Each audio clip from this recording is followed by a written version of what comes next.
Dog Moel Nyaranyak Belinda Duarte. I would like to acknowledge that we are on the traditional land of the Wurundjeri and pay my respect to them, their elders, past, present, and particularly, obviously, you know, given the focus of today, the emerging young people that will lead and carry the generations that we are hoping to inspire to truly value First Nations history, First Nations perspectives and practices, and what that means to us collectively as a country. I'm the CEO of this organisation, Culture is Life, and to partner with the likes of Blackfella Films, Rachel Perkins. I was with Rachel Mazza 2 days ago, and you know, really look at how we take the documentary series of the Australian Wars and, you know, have built this campaign, Heal Our History, which looks at a whole range of focus areas, one of which is around creating culturally safe environments for our young mob in particularly the education setting. And we are lucky enough to have 3 guests join us to share their experiences. So I want to thank you each for coming. And I guess I'd like to take a moment to hand it over to each of you just to tell us a little bit about yourself, introduce yourself, you know, in true mob style.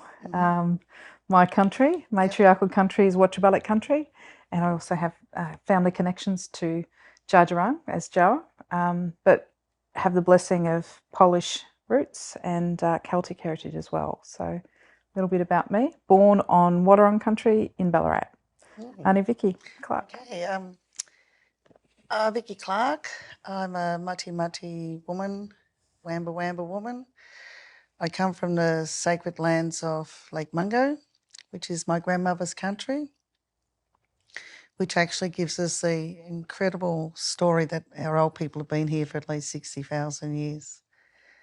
And the rising of the ancestors to give us that date, the evidence of those oral stories is very important, not only to us Aboriginal people, but to the world, and of course the education sector as well.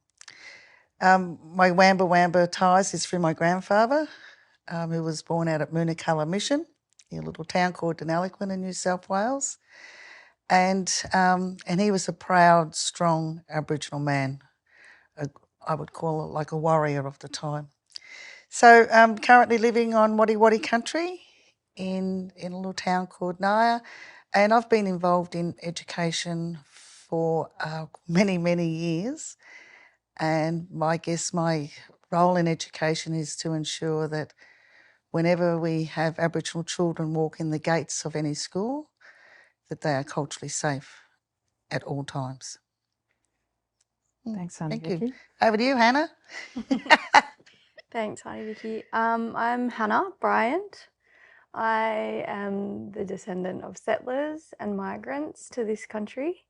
I grew up in country New South Wales. My family are all teachers, mum and dad, aunties, uncles. I also went down that path, so kind of been around schools my entire life, in my own schooling and in my family life as well. And in my working life, have had the privilege of working alongside really strong Aboriginal and Torres Strait Islander people that have been kind of leading this charge for safety and truth-telling and equality. So yeah, it's been a massive privilege to be part of that and learn from that. Thanks, Hannah. And yeah, Pete Dye, my family's also from Moonacalla Mission. So my mum was the youngest of 8 siblings and they lived out on Moonacalla Mission. And then eventually sort of my grandfather and grandmother moved their family, of 8 kids, down to the Doveton Dandenong area, which was obviously a big change back then for our family. I guess it was just they were the first family, Aboriginal family, to move back into that area post-settlement. So yeah, our family is Wemba Wemba and also Bunurong. Yeah, and I guess I've sort of, yeah, was born in Dandenong and sort of grew up, went to school around the Doveton area and that sort of thing. And I guess I've been quite lucky, sort of grew up sort of knowing a lot about sort of our culture and my culture and sort of where our family's from. But unfortunately, a lot of the kids that I cross paths with in my schools and my life as a Koorie Engagement Support Officer with the Department of Education, a lot of them sort of don't have those family connections because that's been lost along the way. So I guess that's the important part of my role and the school's role in being able to connecting them to their culture, which sometimes that might be the only connection they do get to their culture in their everyday life because it doesn't happen outside of school, unfortunately, through a range of different reasons. But yeah, I guess I really enjoy my job. I don't see it as a job. I see it as a opportunity and a role to be able to sort of work in my local community where I grew up and I guess give young people an opportunity that I was lucky enough to have when I was growing up.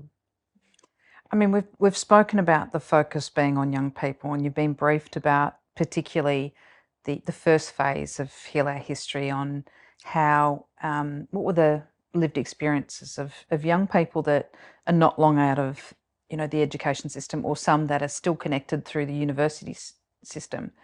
I guess when you reflect on each of your experiences as young people, whether it's from a non-Aboriginal perspective or from a mob perspective, what are your recollections of your experience in the education system? Aunty Vicki? Oh, Belinda, I used to cringe when the teacher stood up in the classroom and started talking about the Aborigines. And then the sorts of things that the teacher would say, barely never taught us anything about Aboriginal art, song, dance, relationship to country. Never taught us. We're just hunters and gatherers. And the images that they used to use were not the images that my family were, projecting in our day-to-day life. And then it was quite incredible. One of the teachers got up, I can't remember what year it was, and she read from a little book, and it said that the last Aborigine died in Tasmania. And, my little wandering mind as a child, I thought, but hey, I'm black fella. My mum's Aboriginal. My nan and my papa, my aunties and uncles. But we're here, so we can't be the last. And I really struggled with that. So I went home and told Mum and Dad. And, my mum was, pretty shy. But my dad, he went down and, and ripped the teachers. Don't talk to my daughter that way. We come from, strong, my dad wasn't an Aboriginal man, strong Aboriginal family. And we're still here today. They haven't all died out. And it was just, it was like Terry and Alice all over again, when I think about it now. Still denying, we were here, but, and I'm talking about the times when we weren't counted on the census, may I tell you, so we were still seen as subhumans. And they were teaching that. And I think that gave me the fire in the belly to ensure whenever my children walked into any school, they would not ever be taught anything like that again. And that's what drove me in that education space. Yeah, that's amazing. What a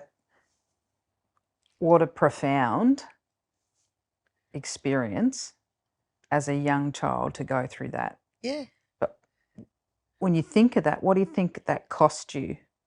What did that say to you as that young student? Now that you look back at it as an elder in the space, and you think about that little young girl, Vicki. Yeah. What message did it send to you then? Well, it was incredibly hard, one being the only Aboriginal child in that school. And it was in the northern suburbs of Melbourne on Wurundjeri country. So because of the way they portrayed Aboriginal people, that was reflected in the school ground.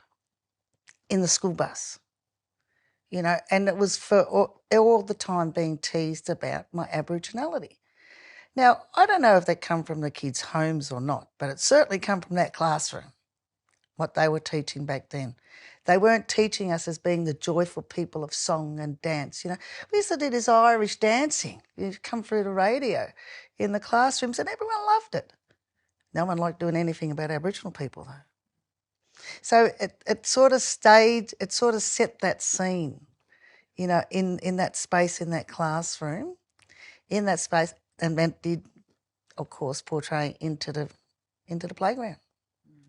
Yeah. That's a really important story to share.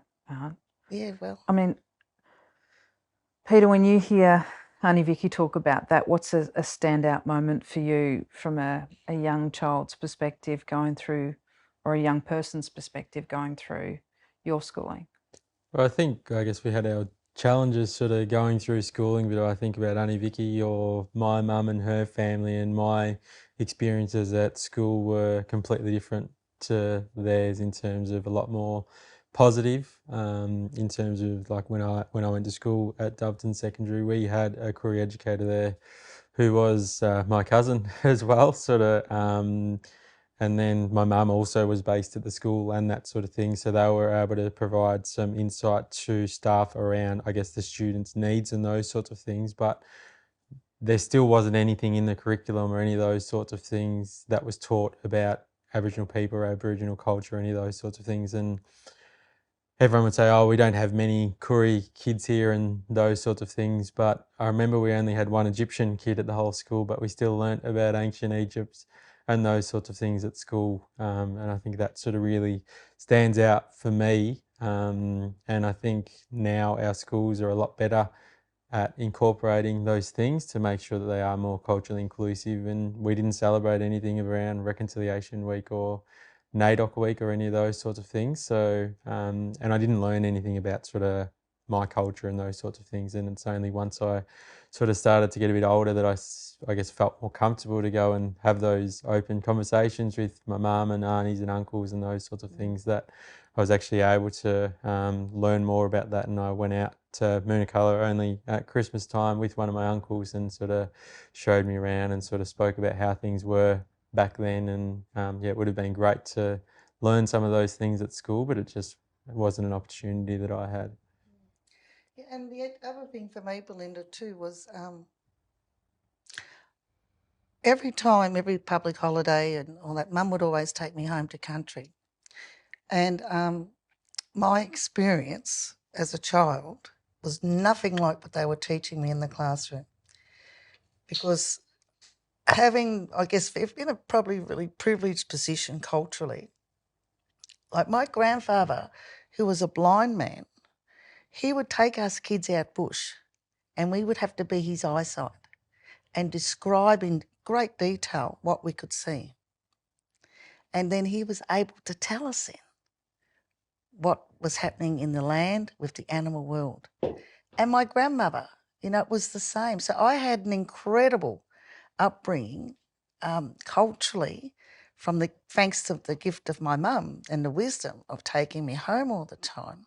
So when I was getting taught these things in the classroom about Aboriginal people as such, it wasn't my lived experience as a child either. It sounds like there was two really, concurrent education experiences happening at the same time, one with family and the other within the mainstream system. Hannah, tell us about your beginnings and your involvement or your exposure, I guess, to, what you'd see as First Nations people, education, and what that looked like for you. Yeah, so I went to school in country New South Wales on Gamilaroi and Wonnarua country in the Hunter. And there was a big Aboriginal community locally, a lot of students in my peer group, but it wasn't ever conscious to me about the kind of place of that community and my place in that community through my schooling at all, ever. So, you know, history was European history. I don't remember hearing anything I don't remember learning anything about Aboriginal and Torres Strait Islander history. So, I mean, that's crazy. So for me, it was kind of, there are Aboriginal and Torres Strait Islander people in this community, and that's that. And I think when I kind of left school, and probably when I got a little bit more consciousness around the history and the story, was at university, and I studied anthropology, and I did some Indigenous anthropology. And at that point, I think my awakening then was really just like, hang on a second, this isn't like a side story, this is the story. Like, this is it. Like, this is the story for everyone, that everyone needs to grapple with and think about, because we all live in this country. And it kind of just it hit me like a ton of bricks, really, at that point. That I just, How old were you then? I was probably 20 at university. Yeah, and that's because I went to university, you know, like, didn't happen at school. You've all sort of segued into the next question, which is around what were you taught from an Australian history perspective. You've mentioned there was one Egyptian kid at school, but we learn about, you know, ancient Egypt and the history there.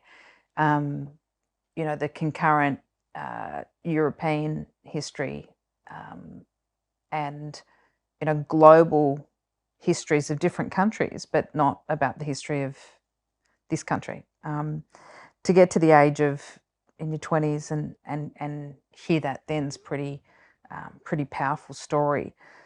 My question to each of you, you know, if you were to distill it, what was missing, what was incorrect, and what was taught well?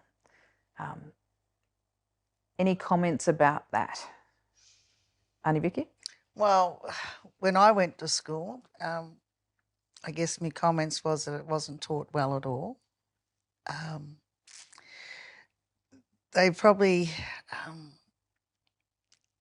and it was also in the very political time too, when there was a lot of, you know, land rights, standing up for our rights.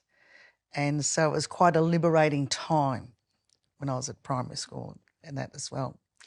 So there was would have been a lot of worry with the teachers, afraid that Aboriginal people were getting very radical. They were starting to ask a lot of questions, and they were loud, very loud.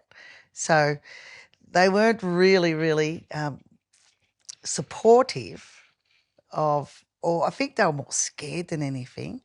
One, that they weren't even taught how to teach or anything in the curriculum at university.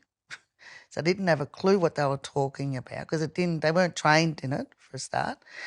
They could teach mathematics, they can teach English and then geography and all that, but they certainly could not teach Aboriginal perspectives. They couldn't. And so they didn't do it well, because they just didn't do it. So it's either not do it or do something, and like finding that little book was a you know, was something, and just, well, something they probably thought they just had to do.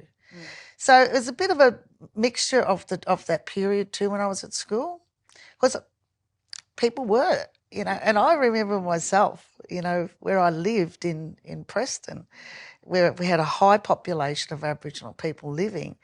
There was a lot of radical meetings happening around homes and talking, and headbands on our heads, and, well, not so much myself, but the teenagers were, you know, a little bit old. We were very militant, and we were standing up for our rights back then too. So it was, you know, it's sort of when you look at images of the fight for the tent embassy and all that, you know, we're in that era. It was a powerful period in so many ways. And, you know, just hearing you talk about that, and then we go to your experience of school, Peter, and the shift for you and what you were exposed to, where there are mob employed. Yes, there's still gaps. You know, is there anything that you think you know, that you want to talk to that was taught well, or that you think was incorrect, that you wanted to sort of... Well, I think like my school as a whole was sort of really, I guess, welcoming to Koorie students and Koorie families, because there was a big community sort of around the Dubton Dandenong area. But in terms of, I guess, when I spoke before about me learning about my culture, it was also all of our non-Koorie students not learning about our culture as well. So you weren't able to have those conversations sort of openly about learning different things, or like sharing about NATSICC week or those sorts of things. There was just nowhere to get involved with any of those things within the school and within the education system at that time. I mean, all of you have been through the setting, as in an education setting, and you've been out in other industries as well. I guess where you're at now, whether it's working still directly with staffing, educators across the region, across the state, you know, or whether your journey has been to inspire education across a whole range of different programs that touch and reset people's perspective. You know, you're a secondary teacher yourself, Hannah, and Aunty Vicki, you've done so much work in really looking to challenge those settings and grow the systems up. When you pause and think about where you're at now, how would you describe those settings? Oh, it's a different picture, completely different picture. Even the environment of walking into many of our schools. Now, I'm talking from about schools that are in the Catholic education sector as such, because that's where my work has been, and in the state of Victoria. But you walk into these schools today, the first thing I can see is either the apology from Kevin Rudd in the front foyer. They've got acknowledgement of country in most of the foyers today, something that symbolises their support for whether it's reconciliation. They've got symbols, and the whole curriculum has changed in many of those schools. Now, I'm not saying this is 100% happening in the state, but we have a program which I initiated probably about 12 years ago called the Fire Carrier Program, which is Friends Igniting Reconciliation Through Education. And that Fire Carrier Program is about embracing reconciliation, but the kids are the keepers of the fire. And the fire is about reconciliation in your belly. Once a fire carrier, always a fire carrier. You take it into your workplace when you leave school. And you have a whole responsibility as a child. This is part of what these schools are doing.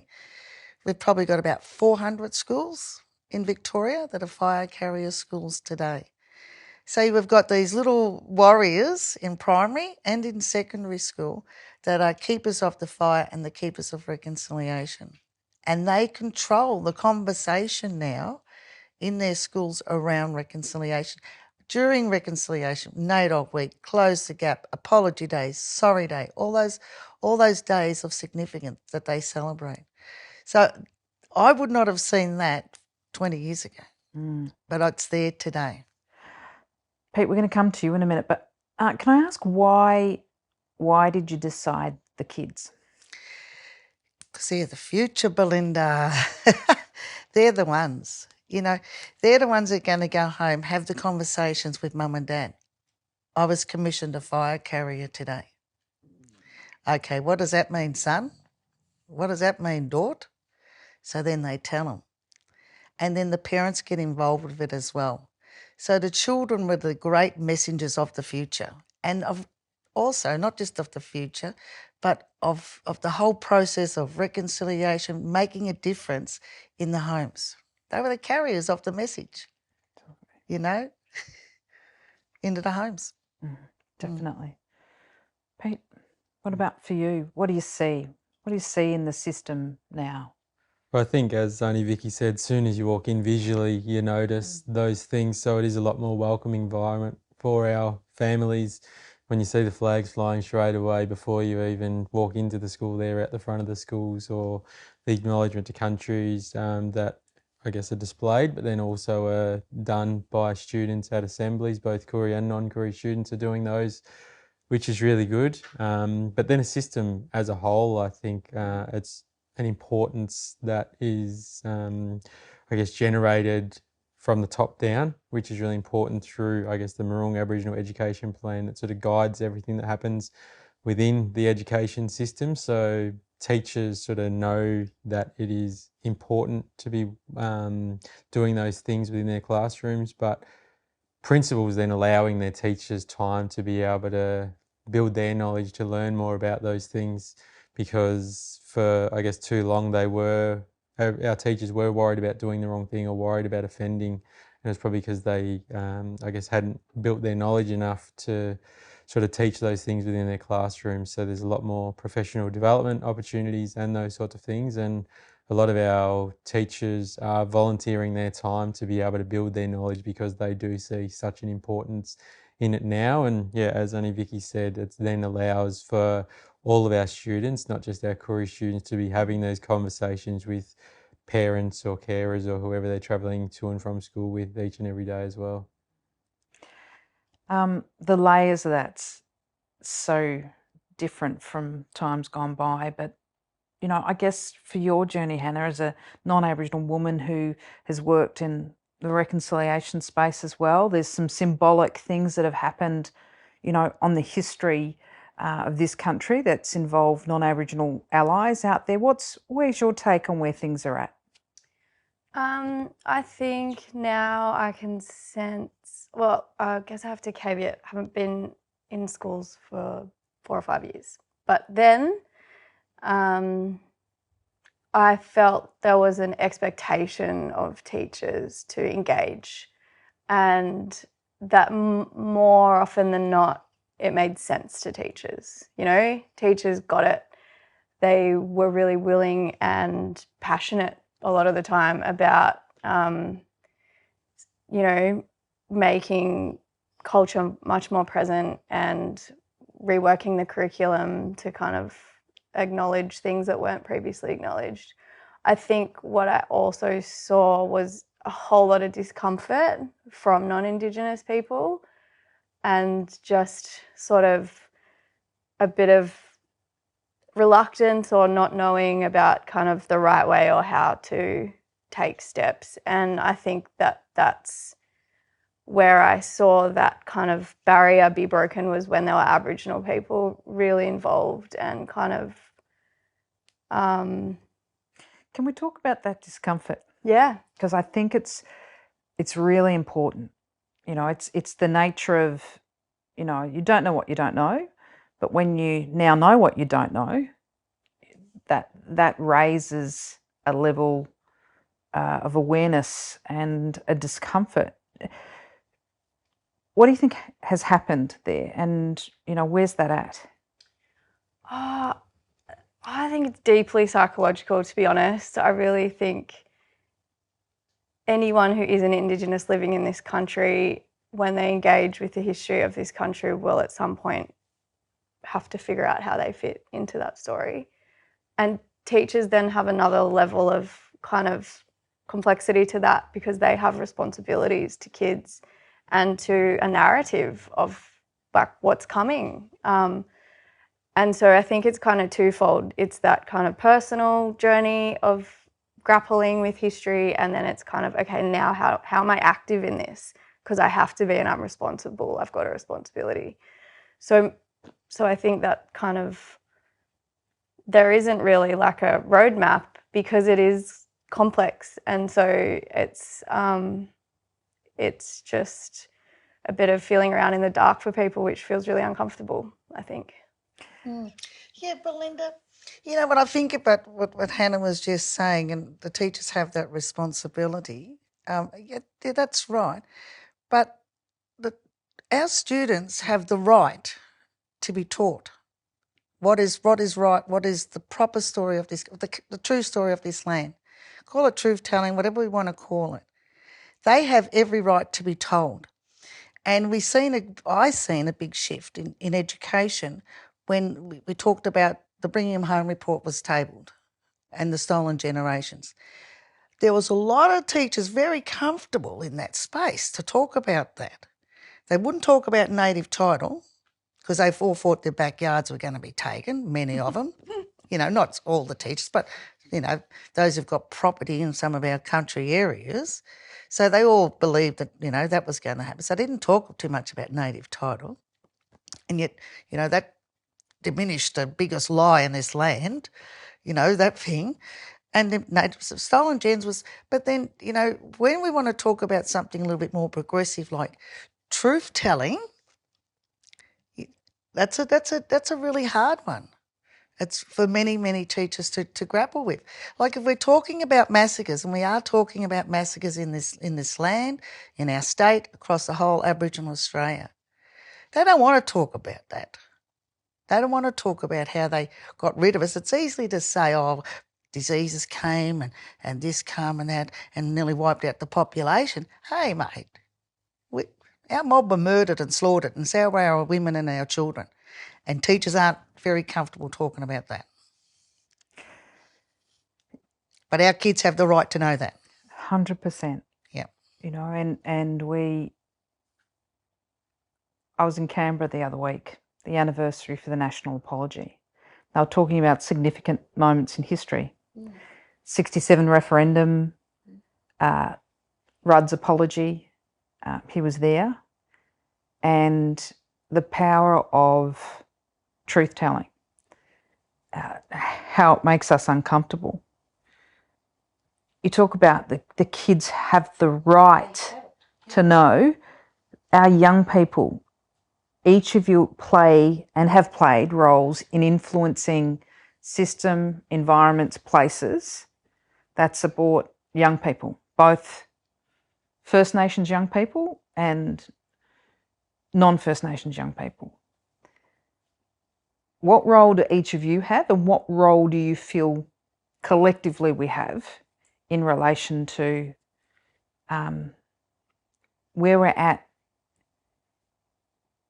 from a cultural perspective, and ensuring that there is culturally safe environments for our young people? How are we placed, and what do we need to do to get to that? Well, I would imagine and hope that all of our schools today are having cultural safety workshops and ongoing. I would hope, and I presume this is happening, but it's probably not, that our teachers are walking out of our universities confident to teach the truth, confident to talk about culture, confident to ensure that our children are safe. They taught that. They should be taught that at university. You know, talking the factual history and saying these are clearly the true history of this country, and then relevant for place-based settings where traditional owner history for that particular location, yeah? Yep. And it's really hard though, Belinda, when you've got teachers from those areas where we've seen a high number of, you know, stories of massacres across Australia. The teachers are descendants of the people that did that. Because the stories have been told, and it's written down, the stories have been told around the dinner tables of bragging of how many people they slaughtered, Aboriginal people they slaughtered. What did they do to the children? Now that's intergenerational knowledge. And now all of a sudden there's a if it's in the conscience or a guilt, there's a guilt that starts to happen for teachers, and they don't want to talk about that sort of stuff or teach it. Even though it's that all our children have the right to know that. Belinda, I've been into schools, and you know, I'm talking maybe 10 years ago, say, and there's almost a riot in the school from the Year 12 students because they declared that school, that education that they had at that school, failed to tell them the truth in this country. That was the first time they'd heard it when it came out of my mouth. So and they were ropeable, the Year 12 students. Yeah. And just so that it's clear, you mean the collective Year 12 students? I mean the whole class, the collective, yes. 5 or 6 grades of them, yes. It's interesting how you talk about that intergenerational experience, and in different places, you know, when we unpack truth and history, it can be unbelievably confronting. There's not an Aboriginal family across the country that hasn't been affected by massacres, that hasn't been affected by past policies. And when we think about, I remember our time at Reconciliation Victoria of a community member coming forward with the shield of their family, as in their family emblem shield, that was an Aboriginal person chained. And that symbol was a choice that she had made, one, to truth tell about that, and two, in essence, it ended with her in some way by telling the truth around that historical family perspective. Peter, when you hear Aunt talk about some of that stuff, what comes up for you when you think of our young people and where they're at? Well, I was just thinking about the truth telling in the past, and I think it was always easy to do the truth telling about other countries instead of our own, because I remember in year 8 learning about the Holocaust and all of those sorts of things, and teachers were happy or comfortable to talk about those things. But when it was learning about Australia, it was that Captain Cook turned up here and discovered Australia, and that's where our history started. Whereas now, our teachers are more open, not all, but many, in sort of having those conversations with our students that they're more open to. And I guess a big part of my role is sort of, first of all, building that confidence for our teachers and our educators to be comfortable teaching those things within their classroom. And a lot of the time they're on the right track, but they just need that reassurance to say, yep, go ahead with it, because they are still worried about doing the wrong thing or worried about offending Aboriginal people.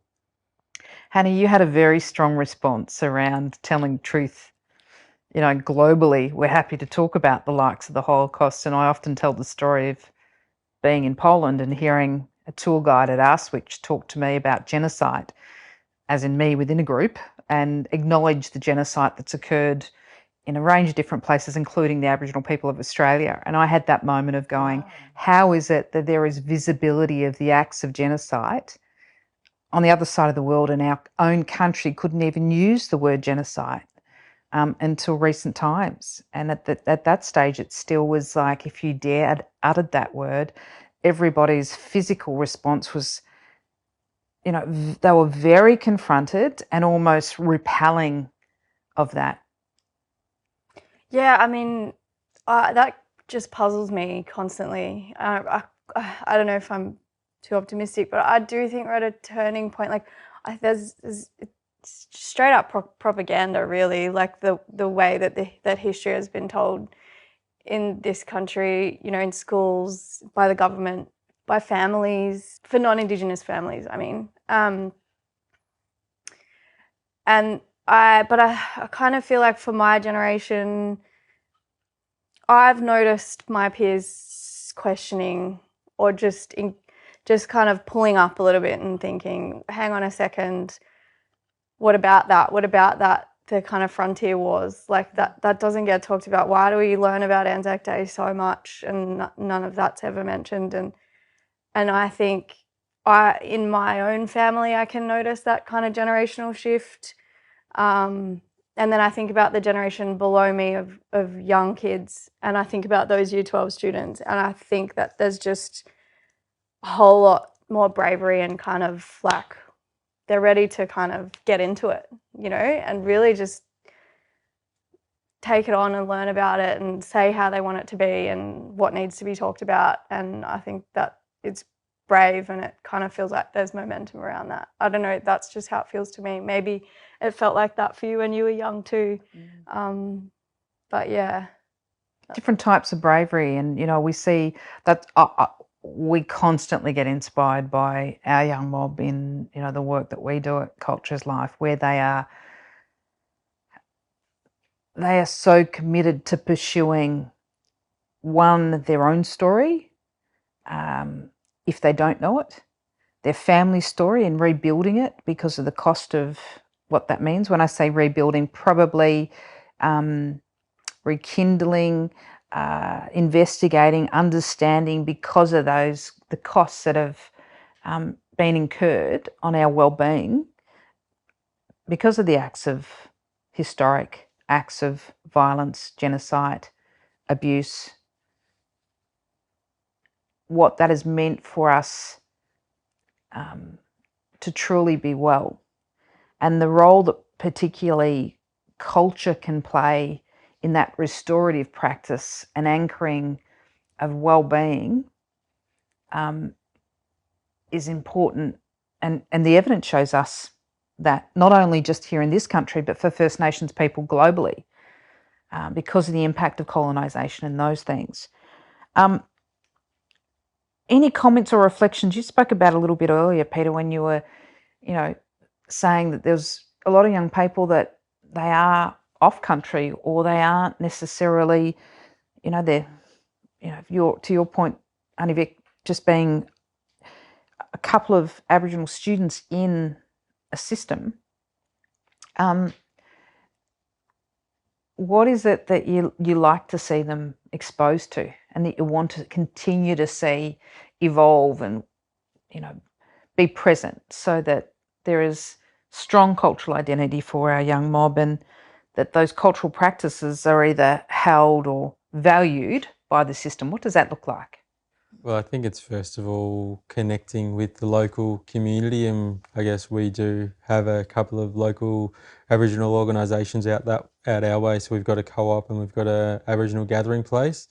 So I guess first off, we ensure that our young people are offered the opportunity to attend their programs, and it doesn't always need to be around culture, but connecting to their culture can just be hanging out with other young Indigenous young people, which is, I guess, the importance of that. So they've got school holiday programs, they've got youth programs and those sorts of things, which again weren't around when I was at school. So that's a really big way, and especially for young people who might be in out-of-home care that are living with non-Aboriginal parents, to be able to be connected to that and really have a sense of belonging when there's so much change going on in other parts of their life. If they're getting connected to it at school, and they're getting connected to it through some of those community programs outside of school, then that's really important, because they're building their knowledge and their confidence to be proud of who they are. And I guess we do have now more students being happy to identify that they are Koorie, because there is a lot of work that's going on to be able to build their confidence in saying, yeah, I am here and I am proud to be who I am, and this is where I want to be. I guess that goes back to that yarn about safety, doesn't it? And what safety means. We are going to have a look back into the first phase of our Heal Our History campaign, and just going to get your reflections, if that's okay. Yeah, so this is the back end of where we're at from a yarn up perspective. We're just going to go through these and just get your initial reflections when you hear, the experience of these young mob. So obviously he was taken from his beautiful mother, who I deeply connect with, and unfortunately, he was taken away from her, not at her choice, which is horrible. And I was able to also visit her grave this year, passing through Tennant Creek, and not seeing Dad's name on there was tough. It was tough.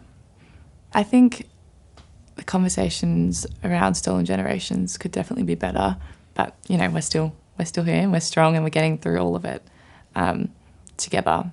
Yeah, so Rottnest Island is where they would take Aboriginal men from all over Western Australia as prisoners. So it's the largest site for Aboriginal deaths in custody in Australia. I remember before we went, we were all really windy about going. And then Uncle Len said to us, it's important that we go there. And it's important that we let the old people and the ancestors there know that we still think about them, we still talk about them, that they haven't been forgotten about. And after he said that to me, I was still a little bit windy, but I also felt, especially as a Noongar woman, a responsibility to let, my ancestors and my old people there know that they haven't been forgotten about and that I exist because of them. After everything that they went through, here I am living this life that I am living because of their resistance. I don't think I would have gone if it wasn't with Uncle Len and with the fellowship mob, because we went with purpose and with intention, and we went and said hello, and we just did it right. So that's some of the interviews. Yeah, when you see that, is there any responses that sort of speak to you that? Well, I think talking about having an understanding of what our parents and grandparents have been through before us, and the gravity of that isn't lost on me at all. I say when I'm going out in a room full of principals or teachers to be talking to them that it was only my grandfather that actually wasn't allowed to have an education because he was an Aboriginal man, yet here I am, only 2 generations later, actually talking to all principals and assistant principals and sharing, I guess, a lot of myself, but also a lot of our story, my family story, which is really important. And I just can't believe sort of how far we've come. And I completely agree that there's still a long way to go. But I think we've got to also look at the positives to see how far we've come as well in only, I guess, my grandfather's generation, but then again, it was better again for my mum and better again for me. So hopefully we keep moving on that path and keep moving forward. I look forward to hearing, what your aspirations are. If you, thinking about those few generations and the change that's happened for you, when you're the grandfather, what do you hope for your grandkids? And you can sit with that and chat through it, but maybe we'll go back to that at the end of the sort of yarn up. But Hannah, cultural identity, it's something that for us as mob, we yarn about day in, day out. We talk every day on country, who you are of, and therefore, coming to that country. How does sort of the non-Aboriginal world process that? Hearing from you guys or from our own perspective? Both, really. I guess when I see that, I just think, my privilege is very obvious. Like I don't have to navigate much complexity in my day-to-day life in terms of who I am. And so when I think about the kind of people with all these beautiful mixed cultural ancestry and how they that kind of richness to that, but the kind of complexity that comes with that, it's like not an experience that I have. So that's one kind of thing that occurs to me when I hear people like those guys. I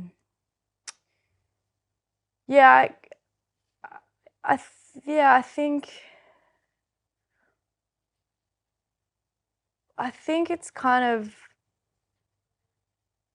awesome. I'm probably processing a bit on the spot here, but it is amazing for people with those complex identities. I mean, everyone has a really complex identity, but people with mixed heritage or Aboriginal and Torres Strait Islander heritage to kind of be so conscious and own that so much. I think for me it's a bit subconscious sometimes, possibly because of my privilege and the fact that I haven't had to kind of really nut it out and own it. Do you think this is a really important yarn, because it's the next question's around what inhibits Australian teachers in teaching the true history of this country? What inhibits First Nations knowledges and perspectives being richly infused into education settings?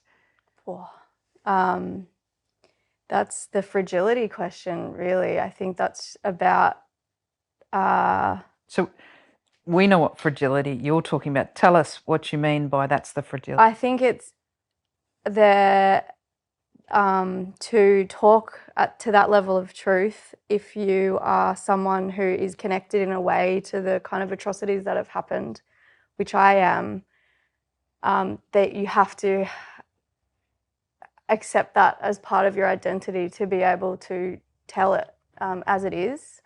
And I think that's really either just there's just different levels of people being willing or able to do that. And I think the majority of what we've seen in terms of whitewashing and the inability for people to have those conversations, you see it around Invasion Day on the 26th of January. There's just like a block sometimes. People can't go there, they can't have conversations. And to me, it just feels like that there's just almost like too much at stake for them in their own identity to go there. I mean, that's being really generous. I think people need to suck it up. But I think that's part of it, yeah. Mm. Yeah. I just want to go back to that young girl, Layla. Layla, if I can, I was immediately drawn to her being windy and going to visit the ancestors. I just stayed there with her at that moment. And I always believe that, and there's been a little bit around the country where this has happened, that we have our ancestors buried in this land that have never been through proper ceremony. Now, as I said at the beginning, coming from Mungo, clearly tells us that Aboriginal people, especially around death, have been practicing age-old ceremonies for 60,000 years in a very respectful way. The evidence is in the land. The evidence is with the rising of those ancestors to tell us that. So those people that have been massacred in this land have been denied their sacred ritual of burial. The ochre placed into their grave sites, whether it's the laying them in a fetal position, whether it's semi-cremating them, whether it's putting the things that are sacred of their knowledge with them in their burial ground, been denied that. I believe our ancestors need to be healed because they are laying their spirit has not laid at peace. And you can feel it in many parts. When that girl was getting windy, she was getting windy for the right reasons because those people had not had their proper ceremony.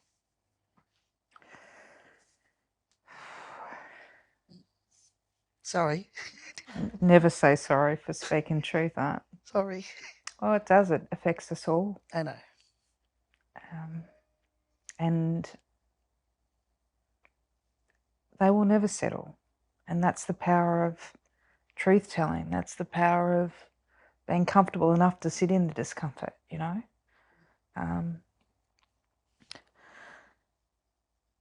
I feel like I've covered a lot with you. There was questions about, you know, what inhibits our teachers. I think we've sort of picked that up in, you know, some of the discomfort, some of the ability to be guided by mob when you spoke about that a bit earlier. We've spoken a lot about truth telling. I think, you know, I talked about the two generations things, or when you're whatever your language name is for granddad, you know, and you think about your grandkids and what do you want to see with them, or any closing comments that's on your heart that you just want to share with us. Yeah, that is connected to healing, so that our bulwoops, our borais, our grand bulwoops can live a different life. You know, what are each of your final comments, and who would like to kick that off? I can go if you like. I guess when we were thinking about that cultural identity and those sorts of things, I it is I guess a big topic and an interesting topic. As I was saying before, my wife's family, they're Romanian, so they still maintain that cultural connection. Like they had to flee Romania during a communist time, but they still sort of love going back there and seeing family and all those sorts of things. And they do always have that pull back there. But I guess they've always been open and honest about sort of what happened during that time, which is probably makes it a bit easier for them to share some of those stories. Whereas I guess in our history, they haven't always been open and honest conversations around what has really happened in the past. And I guess, yeah, when we talk about, I guess where we'd like to get to in 1 generation or 2 generations time, I think we see all these extra supports in the community for young people, or there's barriers that are sort of holding them back. And I guess we always talk about equity and equality and everyone sort of starting from different places because of things that have happened in the past. And I really would like to see that everyone is really starting from the same place. So everyone does have that equal opportunity to be able to move forward in life and reach their full potential and I guess move forward with whatever aspirations they are seeking in life as well. Thanks, Pete. I'm just thinking about my little grannies I've got, certainly strong already in their identity. There's no doubt about that. Imagine where that came from. Yeah, certainly. And you've got to keep telling the stories. And what I love to hear is their interpretation of the stories once you tell them. You got to keep, for me, not just, and I can't be selfish here, because got to take the other ones with us too, the little cousins and all that too, and keep telling them the story and showing them the places so they don't forget. They're not allowed to forget, because those people that are rested in this land are important, really, really important people. They don't get it yet. They won't get it yet. But when they get older, it's the going back and remembering and talking about those old people. I really, when I look at we talked earlier about, second generation, look where I am now, advising principals and all that sort of thing. I would hope that my grandchildren would be a little bit more, there won't be such thing as, well, there will always be privilege in this country, but I would hope they would have a little bit more of that privilege. Because they'll be able to stand up strong in who they are, stand up strong in the education world, because they're not getting offended culturally in the classroom, because I'm going to make sure of that. And so they'll be taught the right things too in the schools as well. So I would imagine our kids will no longer, my grandchildren, and I would hope for all of our kids, our Koorie kids, they're not behind the 8 ball. They're equal players now at the game. That's what I hope for. Thanks, Al. Hannah? Yeah, I think I kind of feel the same. I would like to see some real structural change that really drives equity. I think, the kind of idea of paying the rent, like, let's talk about that. What does that look like? Like, let's redistribute things. It's not fair. It's, and that's a structural conversation that's going to take huge institutional change and brave leadership in government. But yeah, I think that's kind of the next step. And just for the kind of truth to be more present, like the dark and the light, and for people to be able to kind of, if I think about reconciliation, it's kind of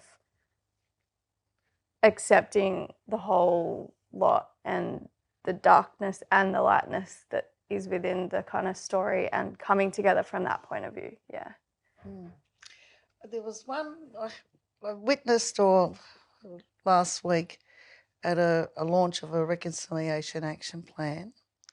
A beautiful young Aboriginal woman who'd lived her life in resi care, all of her life in resi care. And she stood up. There was probably 400 people at this launch because it was virtual. And she stood up and she named all the people in the room who loved her, who cared for her. She named them. They were sitting there. This girl had gone on to be, she did a degree in economics. She worked in the bank. She owned a house by the time she was 25 and had 3 children. This is a girl growing up in resi care. And what she said at the very end, which is reconciliation in the human form. That's what she described her upbringing as, was in the people. And I thought, well, you know, you talked about the dark side, the light side of reconciliation. Here there was this evidence in this young Aboriginal woman from New South Wales. And feeling loved. Loved. You know, you only have to look at the Bringing Them Home report. How many times did you read? We were never loved. We were never hugged. We were just the routine in those lives. Dinner, meals, cleaning, bed, bath, school, doctors. That's all we did. If that. Never loved. And that's all the young people need, isn't it? Is Yep. one person to believe in them and sort of show them a bit of care and guidance. Exactly. And I guess the world is their oyster, isn't it? Thank you. Oh, thank you, Belinda.